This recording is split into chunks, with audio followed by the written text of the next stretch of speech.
Hey now, so wow, I did a man cave tour, and I remember Mike said, baseball collector, that when he does his man cave tours, he gets some of the highest ratings, some of the views, and he wasn't wrong. So I did the man cave tour of everything behind me and everything else around here, and it's currently at over 5,000 views. It's probably going to surpass my highest video ever. So thank you all for watching. Welcome new subscribers. I'm Frank, Baseball Hall of Fame autographs. And the reason why I do Baseball Hall of Fame autographs, just as a quick reintroduction, if you're watching this for the first time, please hit the subscribe button. Please hit the like button. Uh, my purpose is to go through. I've been doing this for over 2 years now, trying to do all the Baseball Hall of Famers autograph analysis. And today we're at Tom Glavine, but I'm going to do a bonus one today, and that's going to be Wander Franco. And after we go through Tom Glavine, I'll explain why I'm doing Wander Franco. Because Tom Glavine, obviously a Hall of Famer, Wander Franco, very young. Who knows what's going to happen to him? But anyways, Tom Glavine, one of the last 3 or 4 300-game winners probably we'll ever see. I don't think we're ever going to see another 300-game winner unless the idea of baseball completely changes, which it shows no intention of ever again. So, again, first ballot Hall of Famer, 91 point something percent. No question. I remember seeing this guy play. I'm like, this man is like the epitome of consistency. He never hit the DL until after he got his 300th win when he went and turned to the Braves.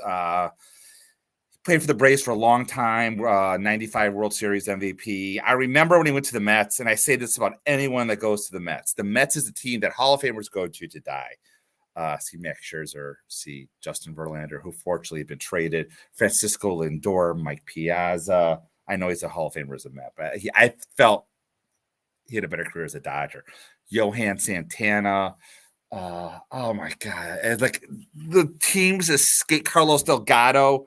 I mean, I think like going to the Mets is like a kiss of death for any potential Hall of Famer.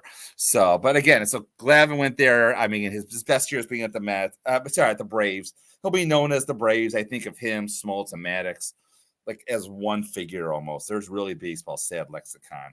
And fortunately for collectors, I remember getting his autograph, and we'll show it in a second. He was always a great signer if you get into him.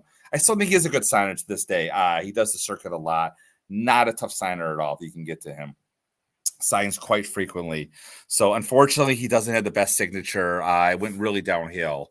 So I think we should move to the PSA database, what they show of him. And then we'll move to Wander Franco. So hopefully you can get through Hall of Famer Tom Glavine. Then we'll get to Wander Franco. So here we go. So again, we start at the PSA database like I always do. And this is the typical Tom Glavine autograph you're going to see. It's a big T. The Glavine's like a 6.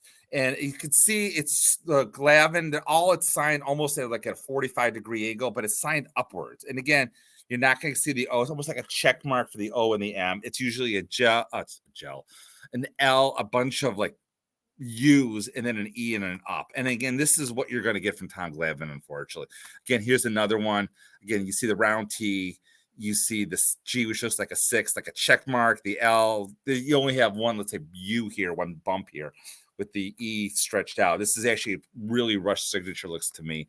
Even here, this is a full, someone paid, I'm sure, someone paid to get a full stat ball. And you can see Thomas Michael Glavine. And again, this autograph, even though they paid for it, and we're going to get to this in a little bit, is not as nice as his very early day autographs. But again, you're going to see a little nicer. I mean, you're not going to see this that often, but again, it still looks like a 6. I mean, you can still see he's signing on an upward angle at a 45-degree angle going upward. I mean, I almost want to move on because that's not the typical autograph. Now, here we have is a minor league autograph. A beautiful, well, Will Clark. I don't know what this is from necessarily. I don't remember him. Maybe this is from like an early All-Star game. But look at that Tom Glavine right here. I mean, this G is still a 6. But every single letter. I mean, if I were to sing this today and someone showed this to me, it's probably an all-star box. See Tony Gwynn down here. I would say, like, this can't be Tom Glavine. I don't know who this person is. But, like, yeah, I mean, the 6 is still consistent. But, again, it's not even worth looking at this. This is not the autograph you're going to get today. Again, this is another probably, again, all-star baseball. And, again, beautiful 6 right here. But beautiful Tom Glavine. Nothing like you see anymore. I mean, even the T doesn't go to the left. It comes almost straight down. I mean, the G is about the only thing similar to his autograph today. Oh, now we're back to a common Tom Glavine. And again, this looks even rushed for Tom Glavine, although you get the full O and almost an M, which usually you don't even see. Like I said, usually it's a check mark, but the Glavine, again, it's just the 6. There's the L, maybe one bump up here, the E facing up. And again, the good thing is it's a common signature. It's not rare. Again, this is him after he got into Cooperstown. There's the T, the check, the 6, the L, again, a couple lines up in the E. Typical Tom Glavine autograph. Again, we're not talking anything rare. This is a Hall of Fame postcard. This is a little bit nicer. I don't know when his book came out by Tom Glavine. But again, this is a nicer signature than you usually see. You got the O and the M. It'd be nice if he signed that more often at paid signings. But again, at a paid signing, what you're seeing here is what you're going to get most likely.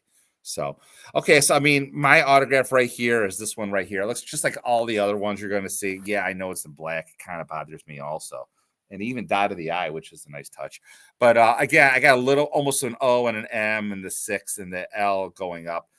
He signed this. I think he may have been with the Mets at the time. He was very involved with Union. And so because of that, he was a great signer at the ballpark. He's one of the greatest signers in the league, even when he was a future Hall of Famer. So I got him like during after a ballpen session at Comerica Park is where this was signed. And I think this is a sweet spot baseball. I just looked at it. This ball has Smoltz, Glavine, and Maddox on it, on like panel, and Glavine on the sweet spot. So that's kind of cool. But of course, Smoltz and Glavine are in blue. Sorry, Smoltz and Maddox are in blue. This is in black. So the ball's kind of a mess. But again, not a very rare autograph. So again, if you look to eBay, one just sold here for $70. And again, this is a hidden treasure, TriStar Authentic, probably signed at one of their shows. It's actually one of the nicer ones I've seen. You got the L. I mean, it's signed kind of steady, but this inscribed. So again, $60, $70 ball. Yeah, Ron says it's easy to forge, but I don't think anyone's forging Tom Glavine because he's not a tough autograph to forge. So today I took my daughter to the Tiger game. And we got there really early. They were giving out jerseys. And so we got there early. We got right near the dugout with the goal of trying to get, I had a Randy Rosarino for a debut ticket, which is a long story. And then I had Wander Franco. Now, I'll show you Wander Franco. Wander Franco, when he was on the Bowling Green Hot Rods, he came up to Lansing for a series, and I hit him pretty hard, which I guess is a good thing because of Wander Mania not going on. So I'm going to show you his autographs. I got that I could find. We got a lot more, but I could find 3 autographs currently at Wander Franco. And these are all from when I time at his Lansing. So the first one is him and my son. Now, again, Wander had a thing. I don't know why. Where's his autograph? There it is. Boom. That he signed like sideways. You see that? He always would sign sideways on pictures. I don't know why that is. So again, you can see what Wander is. And the good thing, again, this was signed right in front of me. The W right here, he's always signed up. It should never be a straight line. It's almost like an E now that I look at it from this angle. I'm looking at other ones. So it's kind of like an E. It doesn't have pronounce. It's very loopy, as I like to say. And again, the top starts, it doesn't go down as the second W down here. And the F, and again, you're not going to see this really much anymore, even at paid signings. The F comes around, and he did the whole Franco with the O right big around, like a big E right there. Again, this is his rookie card. Again, he signed it, though, unfortunately. Very similar signature. Signed like the same day or the next day. I went 2 days in a row. That's like the picture of my son with him. And again, the W you can see right here starts high. It comes down with the second W, the F. And he did all the whole Franco and all the way around, signed it, and came back across with the big E. It's a pretty nice autograph. I don't know why he didn't sign it like straight across on his card, but he was really nice about signing it. Great guy. And again, this is the baseball I got. It still looks beautiful. I was smart enough to get it on a Major League Baseball. So again, not nearly as nice with the baseball. Maybe he was tired after the third autograph. So you can see right here. But you compare that to what I got today. And his autograph, again, both free. So I get it. But I mean, even now, this is today's autograph. My daughter actually got it on me, and she's going to keep this. Now, he doesn't even do the Inco anymore. It's almost like a W, a dot, and an F. And everyone, he did put that W, a dot, and then an F down, and like sort of like an S now. It was an E, and the E sort of become an S over the entire name. A little bit of J-Rod, to be honest, with the J and the R goes all over everything.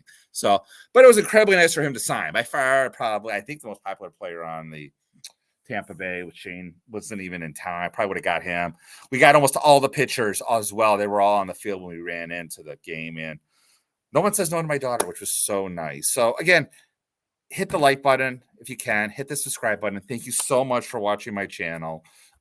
Next autograph we're going to go back in time. We've done a couple of very recent ones for Gillick and Glavine, but what I promised you was in Gomez a while back. So things have finally calmed down. So thank you all for watching. And as always, keep collecting.